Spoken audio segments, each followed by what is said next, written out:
Hi friends, आयज आमी करूया फ्लावरचो रोस। सो सगळ्यान पयलीं आमकां ही जी दाळ आसा न्हू तूर ती घेवपाक जाय। ती बरी स्वच्छ धुवन कुकराच्या आयदनान काडून घेवया आनी थोडे उदक घालून गॅस पेटोवन 2 सिटी काडून घेवया। आता एका सायडीन मिक्सरच्या आयदनान ही सोय घालूया, ही म्हापसा मिरसांग, हळदीचो पिठो आनी गरम मसाला घालूया आनी थोडे उदक घालून हे वाटून घेवया। आता वाटलेले वाटण, कट केल्लो फ्लावर, दाळ शिजयली आनी टोमॅटो आनी कांदो एका सायडीन गॅस पेटोवन आयदन दवरुया। तातून तेल घालूया। तेल गरम जाले की बारीक कट केल्लो कांदो घालूया। कांदो भाजलो की टोमॅटो घालूया।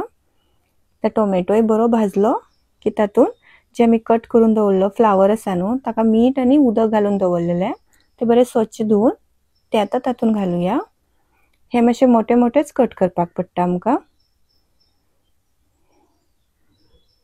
आता हे मातशे मिक्स करून घेवया। ताका थोडेशे मीठ घालूया आमी। हे आता मिक्स करून तातून थोडेशे उदक घालून हे धापून दवरुया एक 5 मिनिटां।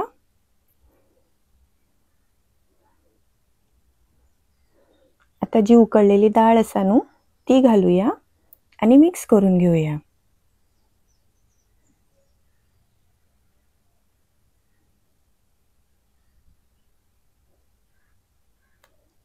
आता ही वाटलेली वाटण तातून थोडेशे उदक तर हेही मिक्स करून घेवया। आता वयल्यान ही ओली कोथमीर, चवी प्रमाणे मीठ, अशा तऱ्हेने आमचे फ्लावरचो रोस रेडी आसा। तुमकां समज हो व्हिडिओ लायक जाल्यार लायक करा, शेअर करा, सबस्क्राइब करा आनी देव बरें करूं।